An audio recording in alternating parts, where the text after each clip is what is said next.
Hello, friends. Uncle Marv here with another episode of the IT Business Podcast, the show for IT professionals and managed service providers, where we try to help you run your business better, smarter, and faster. Today, folks, I have an interview that originally we tried to do this on site while at PAX 8 Beyond, and my schedule got busy. I probably took a break or two too long, and we weren't able to get this done then. But this person was gracious enough to make some time after the fact, and so we're sitting down. We got a lot more runway that we can play with here, and today I'm talking with David Meister, Global Head of MSP at Checkpoint Software Technologies. David, how are you? I'm doing fantastic. How are you? I am good, sir. So thank you for making time. Sorry we weren't able to meet at the conference. Actually, did you make it to the conference? It's such a whirlwind. I don't remember. I did. So I was at the conference. I actually had a keynote speaking spot. So we had quite a few Checkpoint people there. I think we had close to 16 or 17 people there. I can definitely understand how we missed each other. There was a lot going on. It was a very fun few days. Yes, it was. All right. And you are not from the States, so we should probably let people understand your accent there. Yes. So I'm not from the US. I'm based in Utah now, but I'm originally from Australia. I've been living in the US for a year next week, I think. Oh. So I grew up in Australia. I spent the first part of my career in Australia. I joined Checkpoint in Australia. Initially, I joined about 3.5 years ago when Checkpoint made the acquisition of Avanan. I was hired on to launch the email security go-to-market in the Asia Pacific region. And then after a couple of months, after probably about 6 or 9 months, there was an opportunity to take over the global MSP team. And my entire background is working for managed service providers. I was an engineer. I was a technical manager. I worked in sales. I ran sales for a couple of different MSPs. And so I've lived and breathed this space. And so I took the opportunity to run the global team and did that from Australia for about 18 months. And the time zones got a little bit too much, and we grew a little bit too much for that to be functional. So a year ago, my wife and I packed up our 3 kids and our golden retriever and shifted over here. Oh, wow. That's a big move from Australia to Utah. But let me ask this. Did you do that in anticipation of PAX 8 being in Salt Lake City next year? I did not. So Nick Heddy, the president at PAX 8, he let me know after I had moved here. We were on a meeting, and he's like, "Oh, let me tell you about some information." So I did know before it got announced at Beyond, but I'm very excited about that. This was my 3rd Beyond this year, so I've been at each one. And to be honest, I felt a little bit guilty that it took me an hour flight just up and over the Rockies from Utah over to Denver, because the last few times it's taken me 16, 17 hours to get there. So it was nice and quick. And then next year it's going to be a 30-minute drive up the road to get to Beyond. And I don't know, let's see what happens the year after. Yeah, it'll be nice. It'll be nice to not have to worry about all that travel. So let's go ahead and get into some stuff before we talk about Checkpoint. I sent you a note over. You guys just released, and I'm talking in the last week, a report for the state of ransomware Q2 for 2025. So I don't know if you even yourself had a chance to look at that, but what did you think of that report? What are some highlights that we should know about? First of all, I love when Checkpoint does this. So Checkpoint, really, we've got a big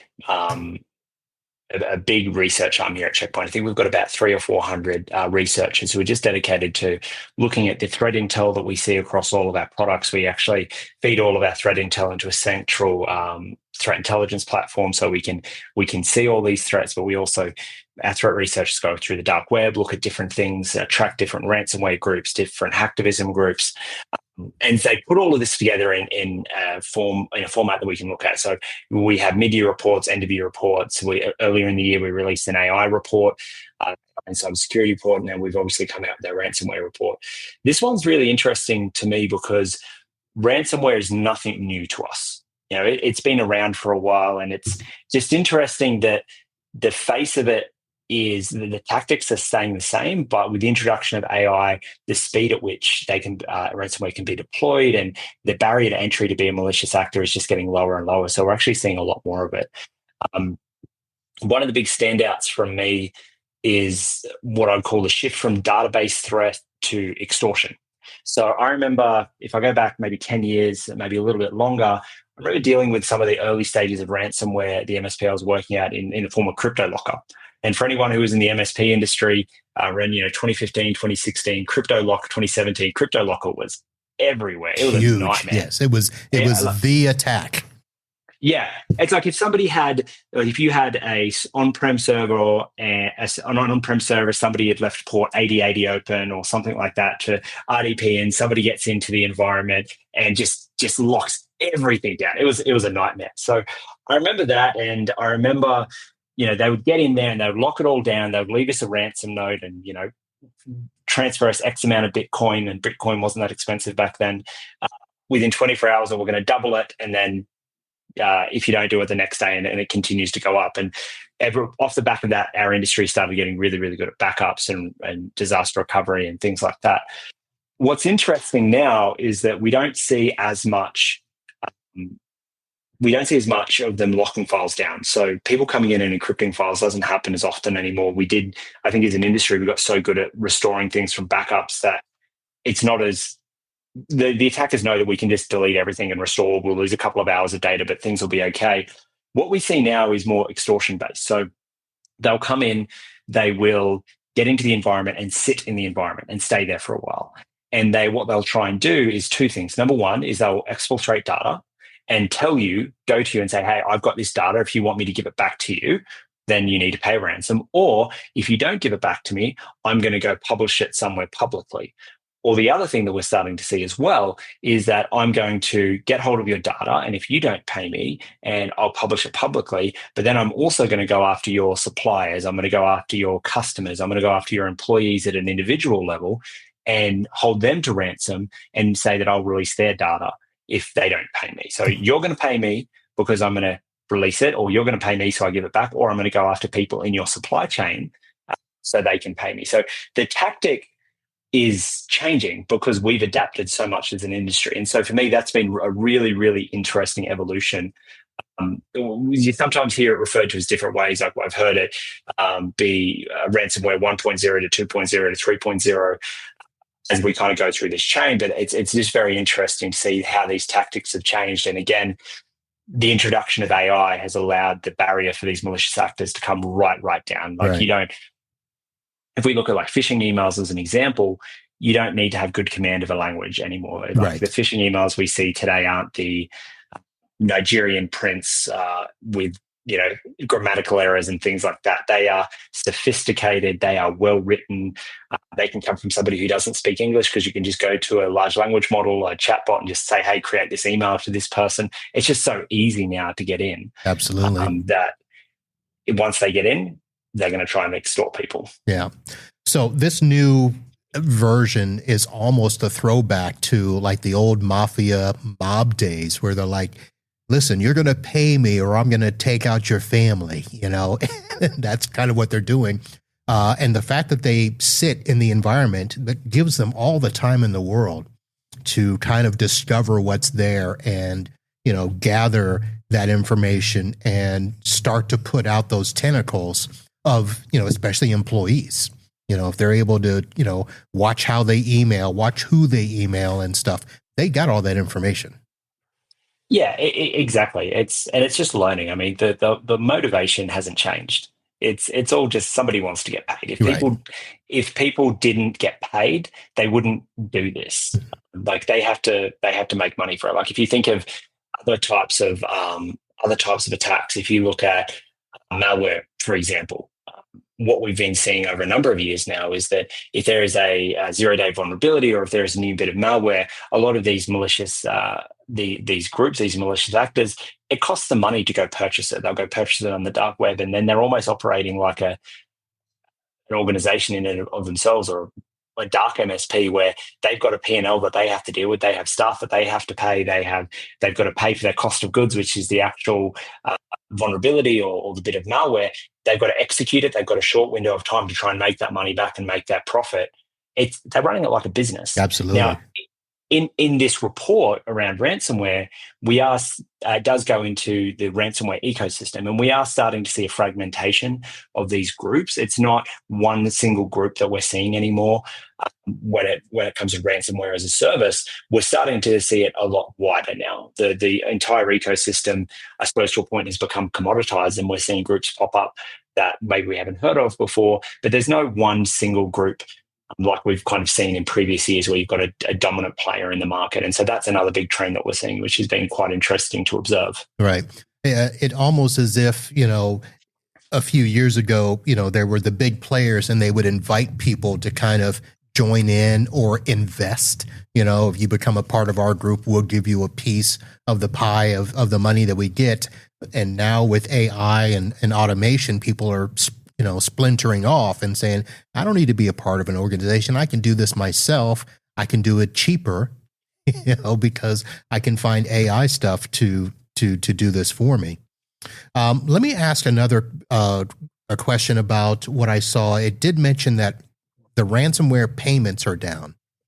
And I haven't heard anybody really talk about that, because part of me thinks that as MSPs, we'll take credit and say, payments are down because we're so much better at protecting our clients. But we've seen in the news, even with the hospital that got, hit a couple of weeks ago, they're at $18 million in recovery costs because they didn't pay the ransomware. And then their cyber insurance was denied because of that stuff.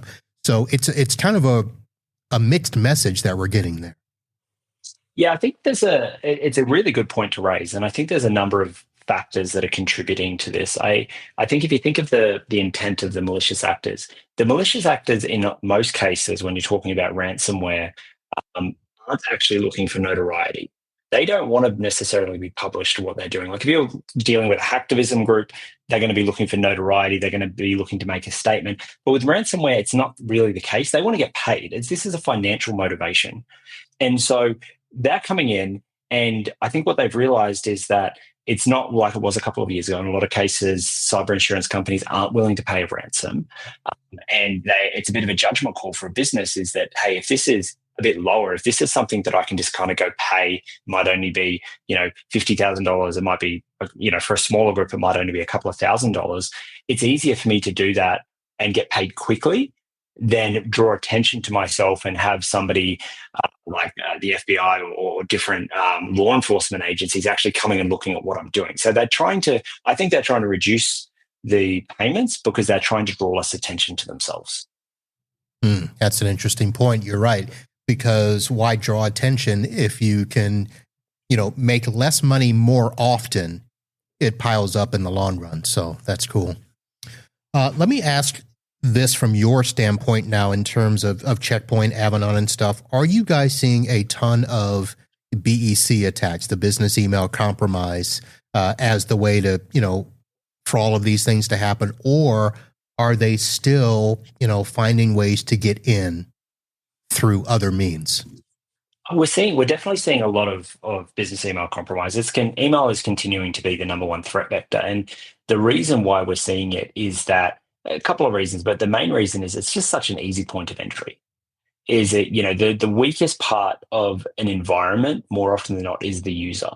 And so if you can create a malicious email that is going to bypass controls that a user is unlikely to click on and then give you their credentials, that's a lot easier than trying to scan for open ports or those types of things. So it is continuing to be that number one threat vector. I think that there's a couple of different tactics that we're seeing here that have been quite successful.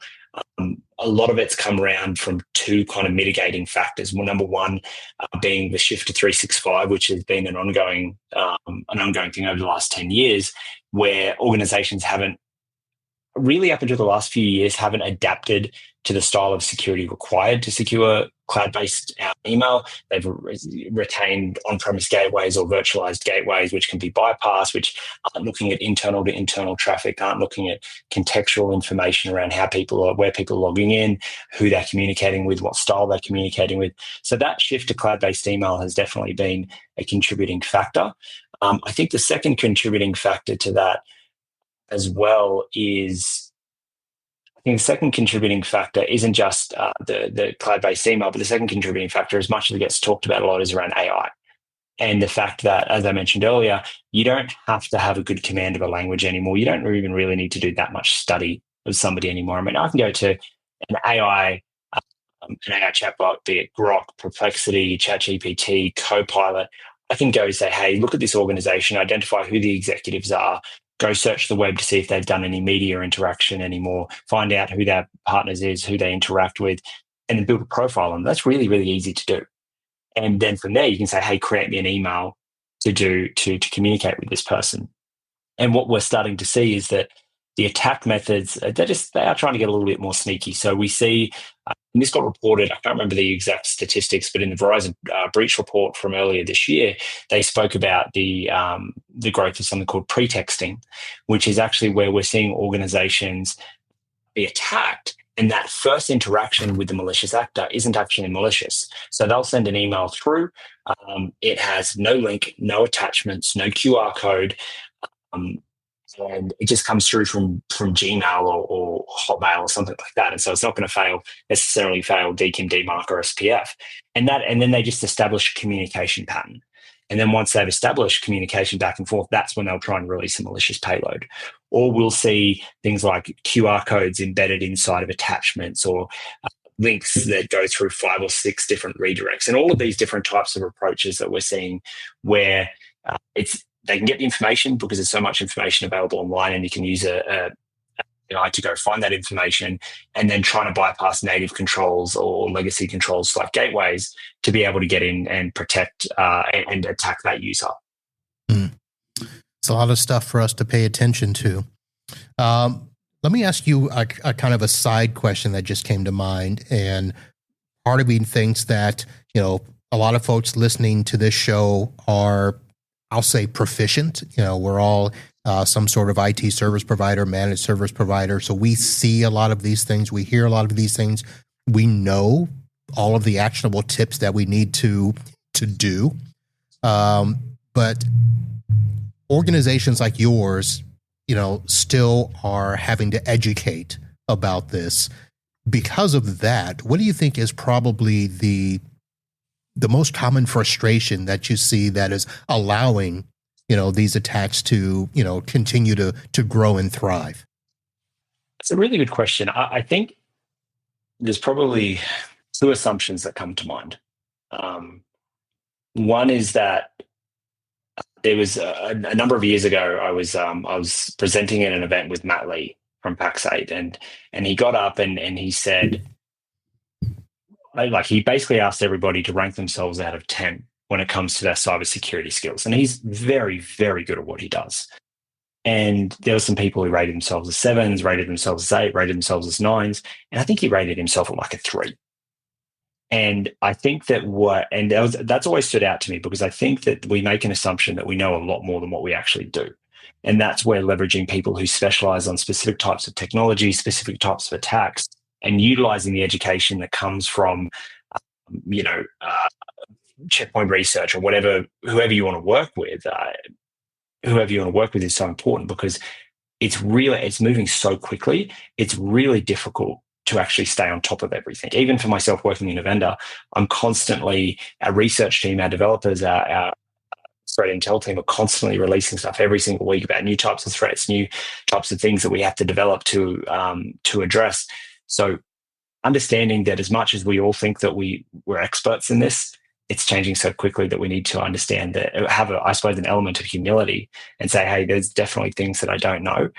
And I think that goes on to the second point, in that can be, and we see this a lot actually coming from customers, and as MSPs, we can fall into this habit as well, is we make assumptions that our platforms or our tools that we're using cover a lot more than what they actually do. And So I'll give you a really simple example from an email security point of view. Um, one of the points that we talk to partners a lot about when they're deploying our tool is that out of the box, we're doing protection on inbound emails, outbound emails, and also internal emails, so east-west emails. And you'd be amazed about the number of partners that we speak to that didn't realize that they weren't doing any protection east to west from an email point of view. They just assume that, oh, it's inside my environment, there's no threats. But if an account gets compromised, if an account gets compromised, and you can send malicious payloads internally. And we see that regularly.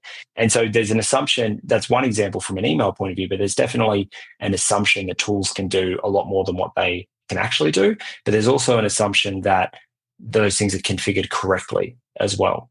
And so they're kind of the two things that I think about when it comes to service providers. Is service providers are extremely intelligent. Like I absolutely love learning from our partners, but I think an element of humility and understanding that we all don't, myself included, and even our research team, we don't know everything. We're all trying to do our best, and we should be learning together as a community as we address this.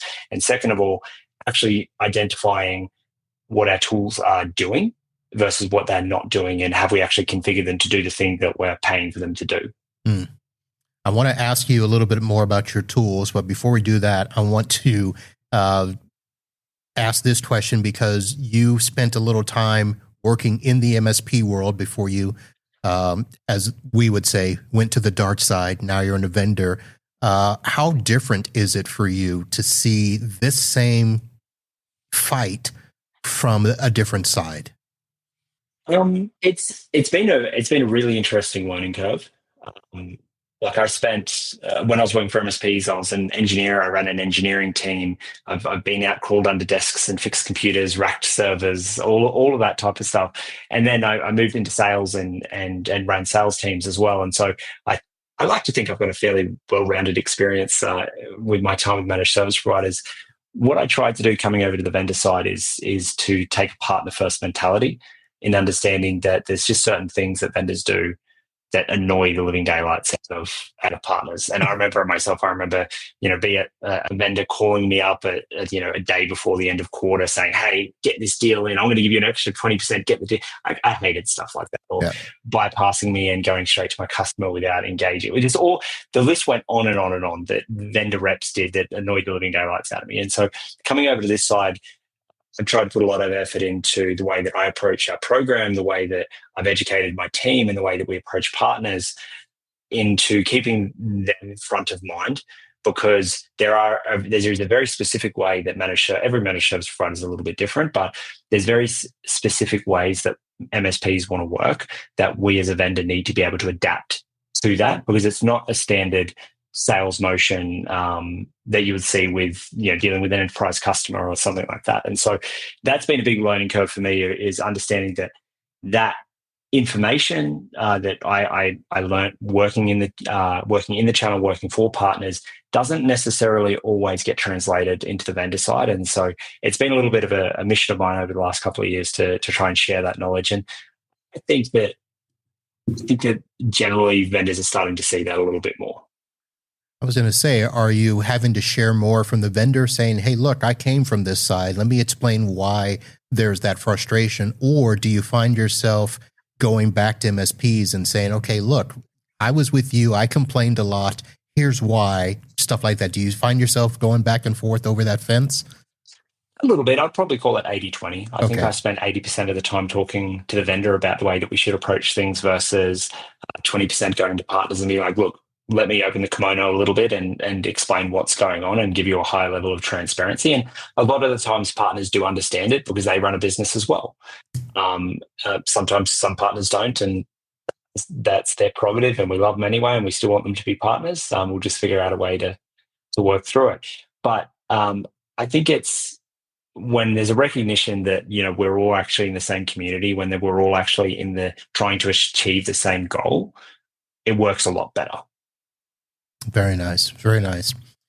Let me turn to Checkpoint, and I want to say this. For the most part, I think most of the listeners probably recognize the name Avanan because they used it as email protection. They didn't realize that Checkpoint had been around much longer than Avanan. So when people hear now Checkpoint, The name Avanan is gone. It's kind of been rolled into your stuff there.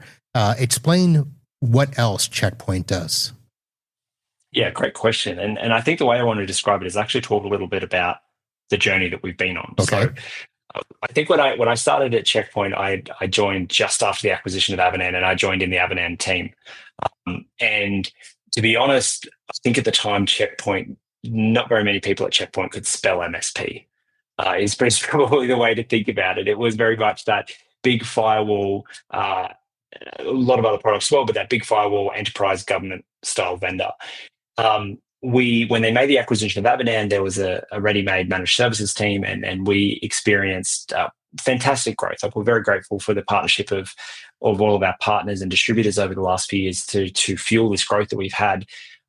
On the back of that, I think that gave Checkpoint paid a lot more attention to the managed services industry, because they were like, well, this is really interesting.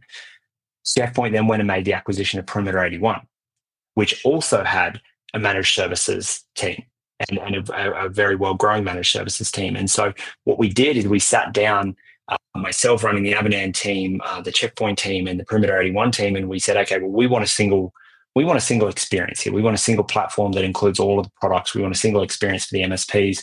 And so we took the best of the Avanan platform and the Avanan program. We took the best of the Perimeter 81 platform and the Perimeter 81 program, and obviously the experience and the backing of Checkpoint and all the other products. And we've tried to build it into this single platform for managed service providers, covering everything from obviously email security and SASE with Perimeter 81 and Avanan, but also external risk management and dark web monitoring from the acquisition of Cyberend, endpoint security, mobile security, firewalls, cloud security, MDR, browser security. We're actually, in the next couple of weeks, we're releasing a new version of our browser security where it's got Gen AI protection, meaning we can actually protect people from entering specific information into like ChatGPT and Grok and things like that. And so we're trying to basically we built this foundational program that's taken the best of Avanan, the best of Perimeter 81, and then we're going out through the rest of Checkpoint and we're finding the products that we think are going to serve MSPs well, and then we're bringing them into the program. And we've basically got a set of criteria that they have to meet to be able to be a part of the MSP program. Is it consumption-based, per user, per month, no minimums, no lock-ins? Are there NFRs available? Is it self-service provisioning? All of those types of things that we saw a lot of success with Avanan and with Perimeter 81, we're just going to apply that. We are in the process of applying that to all of the other products to make sure they are, and what I would consider MSP ready, so that the MSPs can go and do business the way that they want to do it, rather than us needing to dictate it to them. All right. So yeah, I when I was looking this up, so a much more simplified model for all of the products, streamlined portal. So did you have to rebuild the portal? Yeah, we did. It took a lot of effort. I was actually, when we were working on this, a lot of our developers are based out of Israel and a lot of our R&D is based out of Israel. And I was still in Australia at the time when we started developing this. And so it worked quite well for me, because I would jump on kind of 3 p.m. to 5, 6 p.m. at night, and we'd be on with the R&D team and the developers, and would rip apart what Avanan was doing and be like, right, we like this, we don't like this, we like this, we don't like this. And then we've been working to build this platform, and there's still things we've got to develop in it. We've got a dedicated dev team and product management team, and we're continuing to iterate to make it better and better and better. But a lot of work went into it, and it's kind of a mixture of taking the best of what we saw plus what we wanted, plus, keeping in mind that Checkpoint's a 31-year-old cybersecurity giant.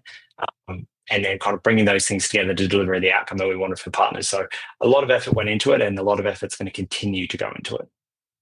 All right. You mentioned that, Checkpoint was kind of seeing itself as this enterprise. Now that you've adapted, the channel and the MSP, how much more growth opportunity do you think is there? I mean, because MSPs are going to want to know, hey, are you going to stay here for the long haul for us? Or are you going to dump us when the price hits the right point to sell? No, so Checkpoint's a listed company, so all of our financials are completely transparent. This isn't we're not a startup. I suppose the MSP part of the business is the startup inside the bigger organization, but we're very committed to this. We are very, very committed to this. We've got a new CEO who's extremely committed to this. have made a lot of significant investments internally in regards to people, R&D, development of the platform. We are in this for the long haul, and we have some pretty lofty goals over the next 5 years of where we want to be and how we want to service this industry. So we are embedded here for a while, and we don't plan to go anywhere. We want to be one of the best fit providers and one of the largest providers for the managed services industry when it comes to security and AI. And we're going to make a lot of investment to do that. All right. Well, you're saying all the right stuff. And for people that want to find out more information, you can obviously head to checkpoint.com. It's pretty simple there. Talk to an expert and check out the platform and look at, now, first of all, going to the website, there's a lot of stuff. If you put products, if you click on that, you've got network products, SASE products, cloud, workspace, security operations. Where should an MSP go first? I would suggest going to there's an MSP section of the website or MSSP section of the website. Okay. I'd suggest going there first. So if you Google, even if you just Google Checkpoint MSSP, go there first. That comes directly through to my team. You can jump, and my team are all specific to MSP. We've got a very, very large team that are dedicated just to MSPs and MSSPs. So we'll be able to help you out and not just look at showing you the products, but try and understand how you want to go to market and how we can support you in that. And if you've want a little bit more of a personal touch, hit me up on LinkedIn. I'm always happy to chat to partners. All right. And I will have his information in the show notes, folks, so you can reach out. David, good to see you. Sorry we couldn't meet at the conference, but I like this better. I appreciate you taking the time out. It's been great, and I appreciate your time. All right. And we will see you in Salt Lake City next year for PAX 8 Beyond. By then, I think you will have probably had the run of the town. You'll know all the places to go. So people are going to be hitting you up with, hey, where should we go to dinner, right? Yeah. You want to talk dinner, hikes, hit me up. I'm happy to give my recommendations. Okay, great. All right, folks, there you go. David Meister, Global Head of MSP at Checkpoint. And check them out, clicking the links in the show note or heading to checkpoint.com. That's going to do it, folks, for this episode. Thank you, David, for joining me. And that's a wrap, folks. We'll see you soon. Until next time, holla.